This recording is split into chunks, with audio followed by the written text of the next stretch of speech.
Hello everyone and welcome to the channel. I'm Emmanuel, I'm a 737 pilot and a member of PMDG's tech team. Welcome to PMDG's brand new Boeing 737-900ER. Everything you are going to see in this video is a pre-release version, so you can expect not everything to be 100% perfect yet. And welcome to a little bit turbulent approach to the new Newark Airport from design.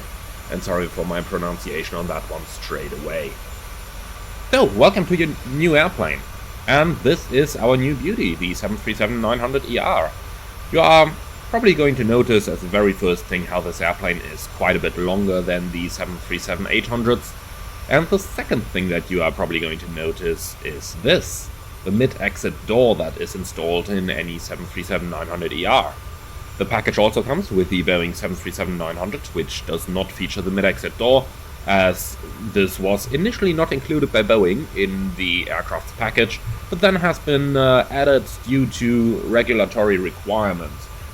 So the 737-900 initially was only certified to carry 189 passengers, just like the 737-800 is, because it had the same amount of exits, and certification depended a lot on the amount of exits that you have in the airplane. Now, that is why operators approached Boeing for a version that would be able to seat more passengers, and this is what they got. Boeing installed that mid-exit door that you can find on the 737-900ER, which enabled more passenger seating. The airplane is 2 meters 60 longer than the 800, with a total length of 42 meters and 11 centimeters, thereby featuring 9% more cabin floor space and 18% more cargo space. Now, something you are going to notice in the ER model is that for the first time you have a passenger 737, so not a BBJ, that includes auxiliary fuel tanks, which enable approximately 400 nautical mile extra range over the 900. So the 900 has a range of approximately 2,800 nautical miles, while the 900ER has a range of 3,200 nautical miles, therefore enabling flights across the entire United States of America and a bit longer.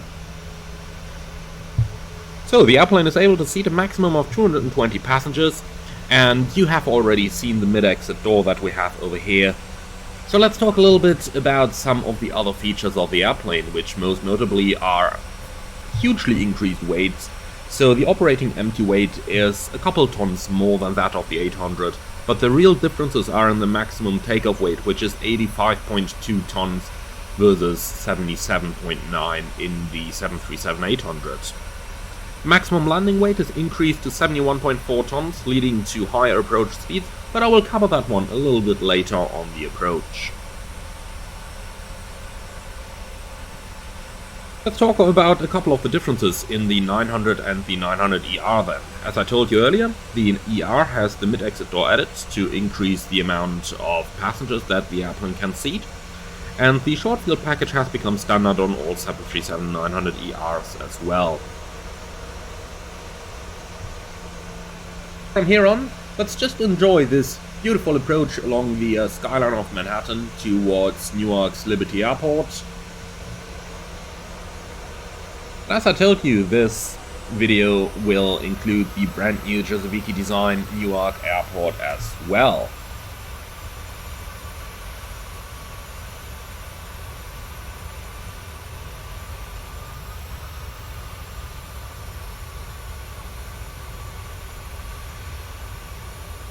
Okay, gear down. And off we go. Let's see how well this new beauty lands. I'm going to tell you a couple more details on how to fly the airplane later on when I show you this very same approach from the cockpit view. But for now, let's just enjoy the beauty of this airplane flying.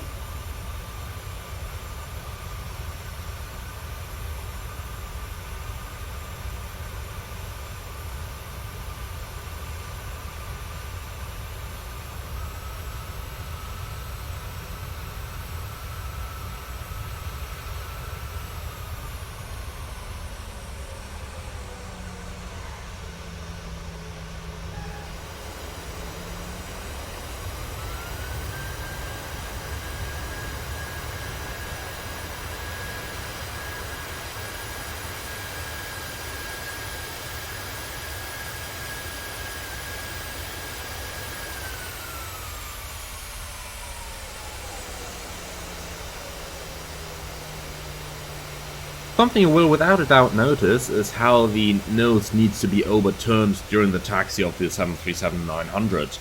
Now that is something that I will go into some more details about later on when we have reached our cockpit part of the video. For now, let's just enjoy a little bit of the taxi over here. Just have a look from the outside already. Later on you are going to see from the inside. But now, let's have a look at how I taxi this plane from the outside.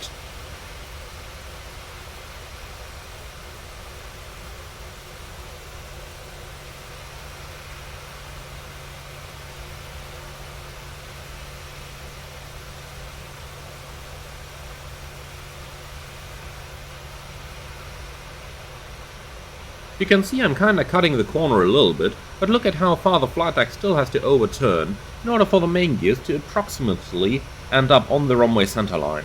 We're going to see the same thing again when we reach the next part of the taxiways.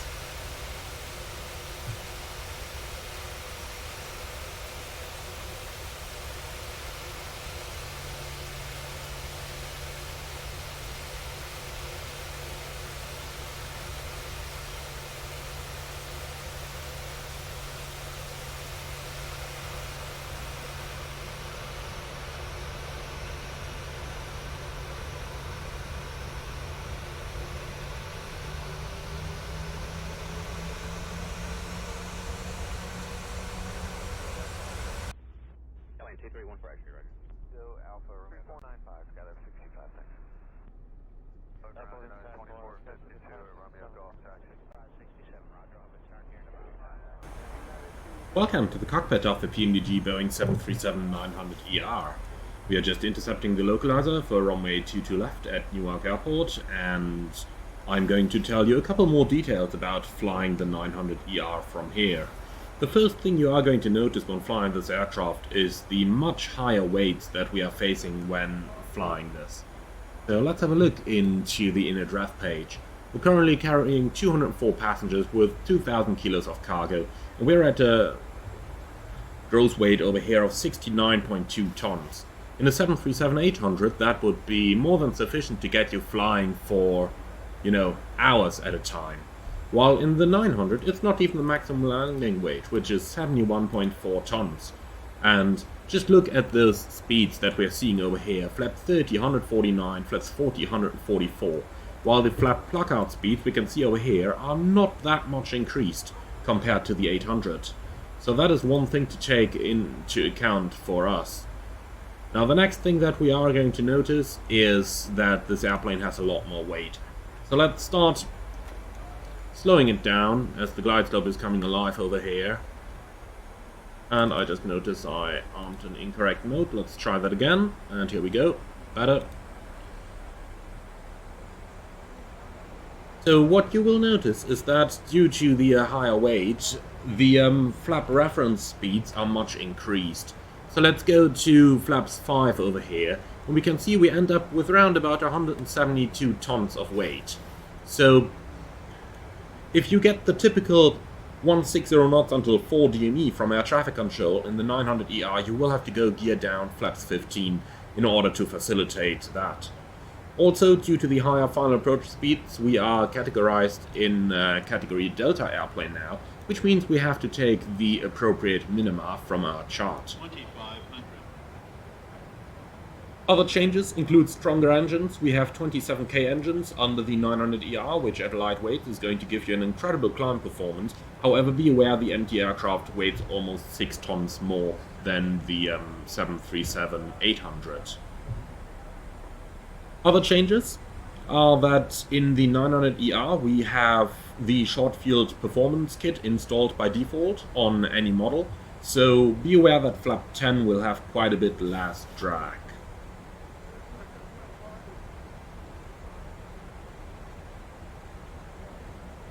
Alright, from here on,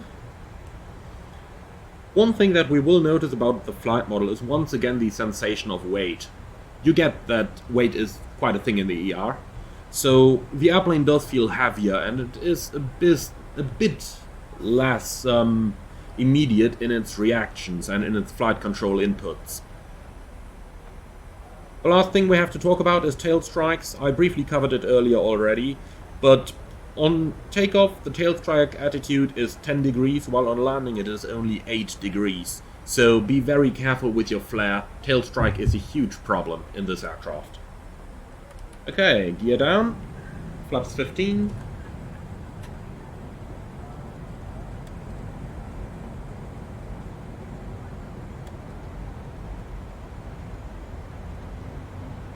Also note how now the flap 15 speed is pretty close to the flap 30 speed, so be careful, especially in turbulent condition, and it might be an idea to use flaps 25 as an intermediate setting. Note that I'm saying it might be an idea because it is by no way guaranteed that you have to take that flap setting. Okay, so we are all prepared for the landing just now. Let's disconnect the automatics and fly the rest of the approach manually.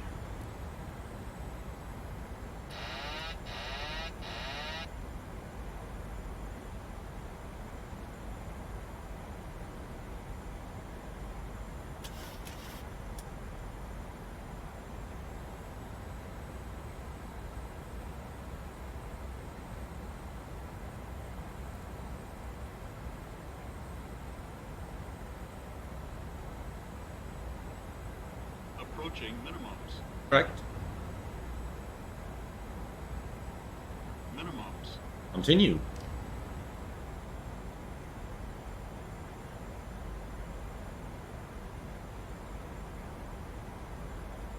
$50, $40, $30, $20, $10.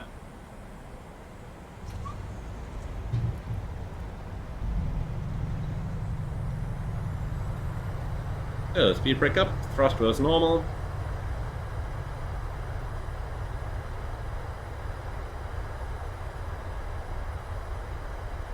Manual brakes. Auto brake disarm, 60 knots. Something to be very careful with in this airplane is the heat of the brakes.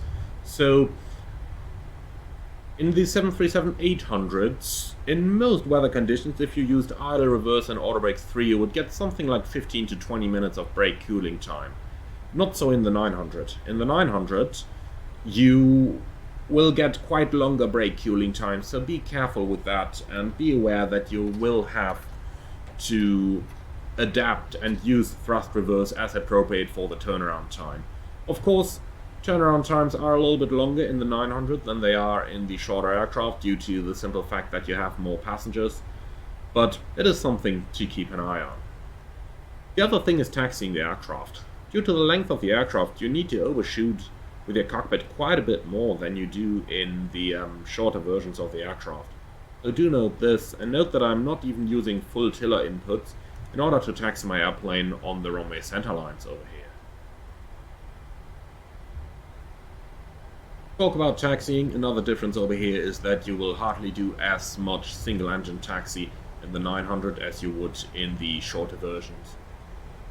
Because normally we say the highest weight at which we should do single engine taxi is 63 tons, with this airplane having a zero fuel weight when it's full of more than 65 tons already.